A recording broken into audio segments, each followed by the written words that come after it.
অন্যায় কাজ হলে প্রতিবাদ করব। যে সমস্ত মানুষের অন্যায় করে তাদেরকে সাপোর্ট দিব না। যে সমস্ত মানুষেরা জুলুম করে তাদেরকে আমরা সাপোর্ট দিব না। যে সমস্ত মানুষেরা মুনাফিক, যারা মুশরিক, যারা চান্দাবাজি, যারা টেন্ডারবাজ, এই সমস্ত মানুষদেরকে আমরা সাপোর্ট দিব না। কথা বলেন ঠিক কিনা? সবাই হাজিরিন, এই জন্য ইসলাম কায়েম করতে হলে অবশ্যই আমাদেরকে আগে কোরআন বুঝতে হবে, কোরআন মানতে হবে, কোরআন পড়তে হবে। শুধু আমরা কোরআন আমরা মসজিদ নামাজে পড়বো তাই হক আদায় হবে না। শুধু আমরা কোরআন দিয়ে আমরা তারাবির নামাজ পড়বো এতে কোরআন আদায় হবে না। আমরা কোরআন দিয়ে শুধু আমরা বাবা মারা গেছে বিরাট পড়বো এটাতে কোরআন আদায় হবে না। কোরআনের হক তখনই আদায় হবে যখন এই কোরআন দিয়ে আমরা নিজে বাস্তবায়ন করার চেষ্টা করবো। সমাজ চালাবো, পরিবার চালাবো, রাষ্ট্র চালাবো। এই কোরআন যখন পার্লামেন্টে যাবে, কোরআনের আইন যখন দেশে চালু থাকবে, কোরআনের বিধান দিয়ে দেশ চলবে, তখনই পরিপূর্ণ কোরআনের হক আদায় হবে। কথা বলেন ঠিক কিনা? এসো না আল্লাহর নামে গান গাই, এসো না বনো প্রাণ জুড়াই। আল্লাহু আকবার বলো, আল্লাহু আকবার। সকলেই বলে আল্লাহু আকবার বলো, আল্লাহু আকবার। আল্লাহু আকবার বলো, আল্লাহু আকবার। ও মধুর নামটি নিলে এ হৃদয় হাসে, ও মধুর নামটি নিলে এ হৃদয় হাসে। ও মধুর নামে সুখ নেমে আসে, যে নামের তুলনা মিলে না মিলে না, যে নামের তুলনা হবে না হবে না, তুলনা নাই নাই নাই। এসো না আল্লাহর নামে গান গাই, এসো না মন প্রাণ জুড়াই। যে নামে ইব্রাহিমের আগুন হলো পানি, যে নামে ইব্রাহিমের আগুন হলো পানি। ডাকের মতো ডাকলে আজও সারা দিবেন তিনি রে মন, সারা দিবেন তিনি। ও মধুর নামটি মিঠাই হতাশার জ্বালা, গলতে পরো ও নামের মালা। ও মধুর নামটি মিঠাই হতাশার জ্বালা, গলতে পরো ও নামের মালা। ও নামের তুলনা মিলে না মিলে না, ও নামের তুলনা হবে না হবে না, তুলনা নাই নাই নাই। এসো না আল্লাহর নামে গান গাই, এসো না মনো প্রাণ জুড়াই। আলহামদুলিল্লাহ। সম্মানিত হাজিরিন, আমি আয়াত পাঠ করেছি একখানা, সূরাতুল মুদ্দাসসিরের আয়াত, 41 নম্বর আয়াত। আল্লাহ পাক এখানে মানুষদেরকে 4টা বিষয়ের কথা জানিয়ে দিয়েছেন। কিয়ামতের ময়দানে মানুষগুলো, জান্নাতি ব্যক্তিরা জাহান্নামী ব্যক্তিদেরকে দেখতে পাবে, আবার জাহান্নামী ব্যক্তিরাও জান্নাতি ব্যক্তিদেরকে দেখতে পাবে। তো একে অপরের মধ্যে কথোপকথন হবে, আলোচনা হবে, একে অপরের মধ্যে এরকম কথাবার্তা হবে। যখন জান্নাতি ব্যক্তিরা জাহান্নামী ব্যক্তিদেরকে দেখতে পাবে, তারা বলবে, ও ভাই, তুমি তো দুনিয়ার বুকে অনেক ক্ষমতাশীল ব্যক্তি ছিলে, দুনিয়ার বুকে তোমার অনেক পাওয়ার ছিল, অনেক সম্পদ ছিল, তুমি তো অনেক একটা পাওয়ারফুল ব্যক্তি ছিলা, আজকে তুমি কোন কারণে জাহান্নামে এসেছো, আমাকে একটু বলো কারণটা। তখন জাহান্নামী ব্যক্তিরা এক ব্যক্তি সকলেই ওই জান্নাতি ব্যক্তিদেরকে বলবে, ও জান্নাতি ভাইরা তোমরা শোনো, জাহান্নামে আসার আমাদের 4টা কারণ হলো, আমরা আজকে জাহান্নামে এসেছি, তার মধ্যে 4টা কারণ। এই 4টা কারণে আজকে আমরা জাহান্নামের মধ্যে এসেছি, তোমরা শোনো। তারা এক এক করে 4টা কারণের কথা বর্ণনা করবে। প্রথম নম্বর কারণ তারা বলবে, ক্বালু লাম নাকু মিনাল মুসাল্লিন। জাহান্নামী ব্যক্তিরা বলবে, ও জান্নাতি ভাইরা তোমরা শোনো, জাহান্নামে আসার 1 নম্বর কারণ হচ্ছে লাম নাকু মিনাল মুসাল্লিন, আমরা মুসাল্লি ছিলাম না, নামাজি ছিলাম না। দুনিয়ার বুকে তোমরা নামাজ পড়েছ, দুনিয়ার বুকে নামাজ আন্দোলনের কাজ করেছ, নামাজ কায়েম করেছ, নামাজকে কায়েম করার জন্য সামাজিকভাবে রাষ্ট্রীয়ভাবে তোমরা ভূমিকা পালন করেছ। আজান শোনার পরে তোমরা ঘরের মধ্যে বসেছিল না, মসজিদে চলে গিয়েছ। আর আমি হতভাগা, আমি গুলাম, আমি নাফরমান। আজান শোনার পরেও আমি ঘরের মধ্যে বসেছিলাম, আজান শোনার পরেও আমি বাড়ির মধ্যে বসেছিলাম, চায়ের আড্ডায় গল্প গুজবে লিপ্ত ছিলাম, যার কারণে আজকে আমি জাহান্নামী হয়ে গেছি। বলেন নাউজুবিল্লাহ। তাহলে প্রথম কারণ কি? বলবে লাম নাকু মিনাল মুসাল্লিন, আমি নামাজি ছিলাম না ভাই, আমরা নামাজি ছিলাম না।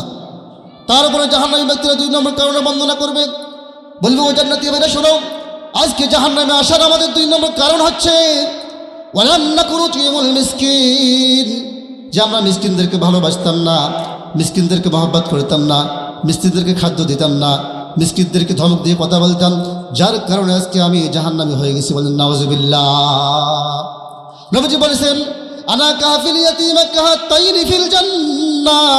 ও সাহাবারা, তোমরা শোনো, যে ব্যক্তি ইতিমকে ভালোবাসে, ইতিমদেরকে মহব্বত করে, ইতিমদেরকে খাদ্য দেয়, ইতিমদেরকে মহব্বত করে, ভালোবাসে, এই সমস্ত ব্যক্তিরা কাহাতাইনি ফিল জান্নাহ, আমি রাসূলের সাথে জান্নাতে থাকবো। বলেন সুবহানাল্লাহ। নবীজি বললেন যে এইভাবে জান্নাতের মধ্যে আমার সঙ্গে থাকবে, যেরকম দুটো আঙ্গুল কাছাকাছি, দুইটা আঙ্গুল যেরকম বেশি দূরত্ব নয়, অনুরূপভাবে যারা ইতিমদেরকে ভালোবাসে, ইতিমদেরকে মহব্বত করে, ইতিমদেরকে খাবার দেয়, ইতিমদেরকে পোশাকের ব্যবস্থা করে দেয়, ওই ব্যক্তি আর রাসূল জান্নাতের মধ্যে এটি কাছাকাছি থাকবে। বলেন সুবহানাল্লাহ। তারা 3 নম্বর কারণ বর্ণনা করেছেন। বলবে, ও জান্নাতি ভাইরা শোনো, জাহান্নামে আসার 3 নম্বর কারণ হলো যে ওয়া কুন্না নাখুদু মাল খায়িদিন, যে আমরা দুনিয়ার বুকে গীবত করতাম, সমালোচনা করতাম, এই জন্য আজকে আমরা জাহান্নামী হয়ে গেছি। সম্মানিত হাজিরিন, আজকের সমাজ গীবত দিয়ে ভরপুর হয়ে গেছে, আজকের পৃথিবী গীবত দিয়ে ভরপুর হয়ে গেছে। যেখানে যাবেন সেখানে গীবত, মসজিদে গীবত, চার দোকানে গীবত, সবখানে গীবত আর গীবত। এই গীবত হচ্ছে কবিরা গুনাহ। যে ব্যক্তি গীবত করলো, কবিরা গুনাহ করলো। আল্লাহ পাক বলেন, লাহমা আকিহি মাইতান ফাকারিতুমু, যে ব্যক্তি গীবত করলো সেই ব্যক্তি তার মরা ভাইয়ের মাংস খাইলো। বলেন নাউজুবিল্লাহ।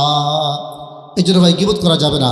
নবীজি বলেছেন, মান সাতারা মুসলিমান সাতারাল্লাহু ফিদ দুনিয়া ওয়াল আখিরাহ, যে ব্যক্তি দুনিয়ার বুকে একজন ভাইয়ের দোষকে গোপন রাখবেন, আল্লাহ তাআলা কিয়ামতের ময়দানে ওই ব্যক্তির দোষগুলো গোপন রাখবে। বলেন সুবহানাল্লাহ।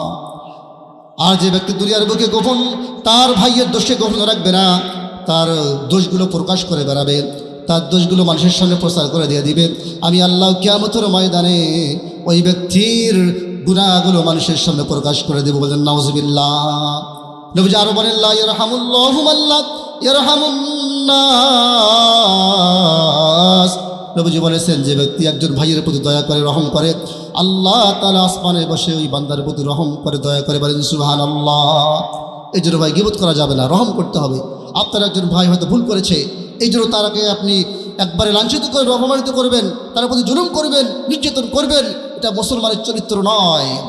আল্লাহ তাআলা বলেন, আল্লাযীনা ইউনফিকুনা ফিস সাররাই ওয়াদ দাররাই ওয়াল কাযিমিনাল গায়যা ওয়াল আফিনা আনিন নাস আল্লাহু ইউহিব্বুল মুহসিনিন। মহান আল্লাহ তাআলা বলেন, আল্লাযীনা মানে যারা, ইউনফিকুনা মানে যারা ব্যয় করে আল্লাহর পথে, ফিস সাররাই সচ্ছল অবস্থায়, ওয়াদ দাররাই এবং অসচ্ছল অবস্থায়, সুখে দুঃখে, অভাবে অনটনে, ওয়াল কাযিমিনাল গায়যা এবং রাগকে সংবর করে, রাগকে নিয়ন্ত্রণ করে, ওয়াল আফিনা আনিন নাস আল্লাহ বলে মানুষকে যারা ক্ষমা করে, আল্লাহু ইউহিব্বুল মুহসিনিন, আমি আল্লাহ ওই সমস্ত বান্দাদেরকে ভালোবাসি। বলেন সুবহানাল্লাহ। এবং আমি আল্লাহ সার্টিফিকেট দিলাম, ঘোষণা দিলাম, ওই সমস্ত মানুষেরা যারা মানুষকে ক্ষমা করে, রাগকে সংবরণ করে এবং সুখে দুঃখে, অভাবে অনাটনে আল্লাহর পথে ব্যয় করে, আমি আল্লাহ তাদেরকে মুহসিন বান্দা বলে সার্টিফিকেট দিলাম। বলেন সুবহানাল্লাহ। সম্মানিত হাজিরিন, যেটা বলতেছিলাম, জাহান্নামী ব্যক্তিরা বলবে, ও জান্নাতি ভাইরা তোমরা শোনো, জাহান্নামে আসার 4 নম্বর কারণ, 1 নম্বর আমরা নামাজি ছিলাম না, 2 নম্বর মিসকিনদের খাদ্য দেই নাই, 3 নম্বর আমরা গীবত করেছি, আর 4 নম্বর কারণ হচ্ছে কুন্না নুকাজ্জিবু বিয়াউমিদ্দিন, যে আমরা কিয়ামত দিবসকে অস্বীকার করতাম। কিসের জান্নাত, কিসের জাহান্নাম, জাহান্নামের আযাবকে ভয় করতাম না, আলেমে বারযাখকে ভয় করতাম না, ইয়াউমুল হাসর, ইয়াউমুল জাযা দিনকে আমরা বিশ্বাস করতাম না। আমরা বলেছি দুনিয়াটা মস্ত বড়, খাও দাও ফুর্তি করো, আমরা চলাফেরা করেছি, কোরআন মানে নাই, হাদিস মানে নাই, আলেমদের কথা শুনি নাই, সৎ লোককে নেতা বানাই নাই, সৎ লোককে সাপোর্ট দেই নাই। আল্লাহ তাআলা বলেন, ইয়া আইয়ুহাল্লাযীনা আমানুত্তাকুল্লাহ তাকুনু মা'আস সাদিকিন। আল্লাহ বলে, হে ইমানদারেরা, ইয়া আইয়ুহাল্লাযীনা আমানুত্তাকুল্লাহ, আল্লাহ তাআলাকে ভয় করো, তাকুনু সাথী হয়ে যাও, বন্ধু হয়ে যাও, বন্ধু বানাও, সাথী বানাও, মা'আস সাদিকিন, যারা সত্য কথা বলে, সত্যের পথে আহ্বান করে। যে সমস্ত মানুষেরা দুনিয়ার বুকে ইসলাম কায়েম করতে চায়, আল্লাহর বিধান কায়েম করতে চায়, কোরআন দিয়ে সমাজ চালাতে চায়, কোরআন দিয়ে রাষ্ট্র চালাতে চায়, এই সমস্ত মানুষদেরকে আল্লাহ পাক সাপোর্ট দেওয়ার জন্য তাগিদ দিয়েছে। বলেন সুবহানাল্লাহ। সম্মানিত হাজিরিন, আল্লাহ তাআলা বলেন, ওমান আহসানু কাওলাম মিম্মান দাআ ইলাল্লাহ ওয়া আমিলা সালিহান ওয়া ক্বালা ইন্নানী মিনাল মুসলিমিন। ওই ব্যক্তির কথা হচ্ছে তার কথা উত্তম হতে পারে যে ব্যক্তি মানুষকে কোরআন দিয়ে ডাকে। ওই ব্যক্তির ডাকাচ্ছে কার ডাকা উত্তম হতে পারে যে ব্যক্তি মানুষকে কোরআন দিয়ে আহ্বান করে, বলেন সুবহানাল্লাহ। এবং ওই ব্যক্তি বলে আমি একজন মুসলমান, নেক আমল করে। সম্মানিত হাজিরিন, আল্লাহ তাআলা বলেন, ইন্নামাল মুমিনুনা আল্লাযীনা আমানু বিল্লাহি ওয়া রাসূলিহি সুম্মা লাম ইয়ারতাবু ওয়া জাহাদু বিআমওয়ালিহিম ওয়া আনফুসিহিম ফী সাবিলিল্লাহ উলাইকা হুমুস সাদিকুন। আল্লাহু আকবার। আল্লাহ তাআলা বলেন, প্রকৃত মুমিন তো তারাই যারা আল্লাহ এবং রাসূলের প্রতি ঈমান আনয়ন করে, সন্দেহে পড়ে না, সংকোচ করে না, নিঃসন্দেহে নির্দ্বিধায় আল্লাহর পথে জান এবং মাল দিয়ে জিহাদ করে, আল্লাহর জমিনে আল্লাহর কোরআনকে কায়েম করার জন্য চেষ্টা করে, আল্লাহর জমিনে আল্লাহর বিধানকে কায়েম করার জন্য চেষ্টা করে, আল্লাহর জমিনকে আল্লাহর বিধানকে কায়েম করার জন্য অর্থ খরচ করে, প্রয়োজনে মাল দেয়, প্রয়োজনে জান দেয়। এই সমস্ত বান্দারা উলাইকা হুমুস সাদিকুন, সত্যবাদী তারাই হচ্ছে ঈমানদার, বলেন সুবহানাল্লাহ। সম্মানিত বন্ধুগণ আমার, আল্লাহ তাআলা আরো বলেছেন, ওয়াল মুমিনুনা ওয়াল মুমিনাতু বা'দুহুম আউলিয়াউ বা'দ।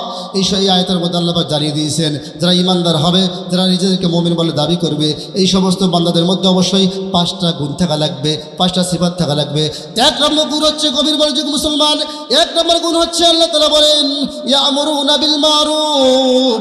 যারা নিজেদেরকে মুমিন বলে দাবি করবে তাদের প্রথম গুণ হচ্ছে তাদেরকে সৎ কাজে আদেশ করতে হবে, সৎ কাজকে হুকুম করতে হবে। ও ইয়ামুরুনা বিল মারুফ ওয়া ইয়ানহাউনা আনিল মুনকার। 2 নম্বর গুণ হচ্ছে তাদেরকে অন্যায় দেখলে বাধা দিতে হবে। সম্মত হাজিরিন, আজকে আমাদের সমাজে অন্যায় দিয়ে ভরপুর হয়ে গেছে। আমাদের সত্য থাকা অবস্থাও, আমাদের ক্ষমতা থাকা অবস্থায় তার উপর আমরা কোনোদিন অন্যায় বাধা দিই না। আমার সামনে মানুষ সুদ খায়, আমার সামনে ঘুষ খায়, আমার সামনে জুয়া খেলে, আমার সামনে মানুষকে নির্যাতন করা হয়, মিথ্যা সাক্ষ্য দেওয়া হয়, মিথ্যা সাক্ষ্য দিয়ে মানুষদেরকে জেলে ভরা হয়। কিন্তু মুসলমান তুমি ঈমানদার দাবি করো, কোনো প্রতিবাদ করো না, প্রতিবাদ করো না। এটা তোমার মুমিনের পরিচয় নয়। আল্লাহ বলেন, যে সমস্ত মানুষেরা সৎ কাজে আদেশ করে, অন্যায় কাজে বাধা দেয়, ওই ইয়াকিমুনাস সালাহ, নামাজ কায়েম করে, নামাজ ভিত্তিক নামাজ কায়েমের জন্য আন্দোলন করে, ওই ইউতুনাজ যাকাত, যাকাত দেয়, যাকাত কায়েম করে, যাকাত ভিত্তিক সমাজ গড়তে চায়, ওই ইউতিউনাল্লাহ ওয়া রাসূলাহ, এবং রাসূল অনুগত করে। আল্লাহ তাআলা বলেন, মা আতাকুমুর রাসূলু ফাখুযু ওয়া মা নাহাকুম আনহু ফান্তাহু। আল্লাহ তাআলা বলেন, তোমাদের রাসূল তোমাদেরকে যা দেয় তোমরা তা গ্রহণ করো, এবং যা তোমাদেরকে নিষেধ করেছে, যা থেকে তোমাদেরকে নাকচ করেছে, রাসূল যেটা করে নাই তোমরাও সেটা করো না। রাসূল ইসলাম কায়েমের জন্য আন্দোলন করেছেন, রাসূল ইসলামকে প্রতিষ্ঠিত করার জন্য নিজে না খেয়ে মানুষকে খাওয়াইছে, রাসূল ঈদকে মহব্বত করেছেন, তোমরা মহব্বত করো। বিশ্বনবী সাল্লাল্লাহু আলাইহি ওয়াসাল্লাম রাতের আধারে তাহাজ্জুদের নামাজ পড়েছে, তুমি তাহাজ্জুদ পড়ো। বিশ্বনবী সাল্লাল্লাহু আলাইহি ওয়াসাল্লাম জুব্বা পড়েছে, তুমি জুব্বাও পড়ো। বিশ্বনবী সাল্লাল্লাহু আলাইহি ওয়াসাল্লাম মুখে দাড়ি রেখেছে, তুমি দাড়ি রাখো। তাহলে ইউতিউনাল্লাহ ওয়া রাসূলাহ, তুমি রাসূলের অনুগতকারী বান্দা হয়ে যাবেন। উলাইকা সায়রহামুল্লাহ। আল্লাহ বলেন, এই সমস্ত বান্দাদের উপর আল্লাহর রহমত আসবে, বলেন সুবহানাল্লাহ। সম্মানিত হাজিরিন, যেই জন্য আমাদেরকে মুমিন হতে গেলে, ঈমানদার হতে গেলে অবশ্যই আমাদেরকে নামাজের আন্দোলন থাকতে হবে, নামাজ কায়েম করতে হবে, যাকাত দিতে হবে, এবং সৎ কাজে আদেশ করতে হবে। নবীজি বলেন, মান রাআ মিনকুম মুনকারান ফালিয়ুগাইয়ির বিয়াদিহি ফাইন লাম ইস্তাতি' ফাবিলিসানিহি ফাইন লাম ইস্তাতি' ফাবিকলবিহি ওয়া যালিকা আদওয়াফুল ঈমান। এই ঈমানদাররা তোমরা শোনো, যখন তোমাদের সামনে কোনো অন্যায় দেখতে পাও তোমরা প্রতিবাদ করো, হাত দিয়ে জবান দিয়ে প্রতিবাদ করো। তোমরা প্রয়োজনে তাদের উপর তোমরা এরকম আঘাত করে প্রতিবাদ করো। যদি তোমাদের সামর্থ্য না হয়, শক্তি না হয়, তোমরা অন্তর দিয়ে ঘৃণা করো। যালিকা আদওয়াফু লিল ঈমান, এটা ঈমানের সর্বস্তর। সম্মানিত হাজিরিন, এই জন্য আমাদের সামনে অন্যায় দেখলে বাধা দেব, অন্যায় কাজ হলে প্রতিবাদ করব। যে সমস্ত মানুষের অন্যায় করে তাদেরকে সাপোর্ট দিব না, যে সমস্ত মানুষেরা জুলুম করে তাদেরকে আমরা সাপোর্ট দিব না, যে সমস্ত মানুষেরা মুনাফিক, যারা মুশরিক, যারা চান্দাবাজি, যারা টেন্ডারবাজ, এই সমস্ত মানুষদেরকে আমরা সাপোর্ট দিব না। কথা বলেন ঠিক কিনা? সম্মানিত হাজিরিন, এই জন্য ইসলাম কায়েম করতে হলে অবশ্যই আমাদেরকে আগে কোরআন বুঝতে হবে, কোরআন মানতে হবে, কোরআন পড়তে হবে। শুধু আমরা মসজিদ নামাজে পড়বো তাই হক আদায় হবে না। শুধু আমরা কোরআন দিয়ে আমরা তারাবির নামাজ পড়বো, এতে কোরআন আদায় হবে না। আমরা কোরআন দিয়ে শুধু আমরা বাবা মারা গেছে বিরাট পড়বো, এটাতে কোরআন আদায় হবে না। কোরআনের হক তখনই আদায় হবে যখন এই কোরআন দিয়ে আমরা নিজে বাস্তবায়ন করার চেষ্টা করব। সমাজ চালাবো, পরিবার চালাবো, রাষ্ট্র চালাবো। এই কোরআন যখন পার্লামেন্টে যাবে, কোরআনের আইন যখন দেশে চালু থাকবে, কোরআনের বিধান দিয়ে দেশ চলবে, তখনই পরিপূর্ণ কোরআনের হক আদায় হবে। কথা বলেন ঠিক কিনা? সবাই হাজিরিন, এই জন্য আমাদেরকে পরিপূর্ণ ইমানদার হতে হবে। যে প্রথম কারণ জাহান্নামীরা বলবে আমরা নামাজই ছিলাম না। ঘুমের থেকে নামাজ ভালো, আর তুমি ঘুমাইও না, ঠিক মতে পড়িলে নামাজ জান্নাত তোমার ঠিকানা।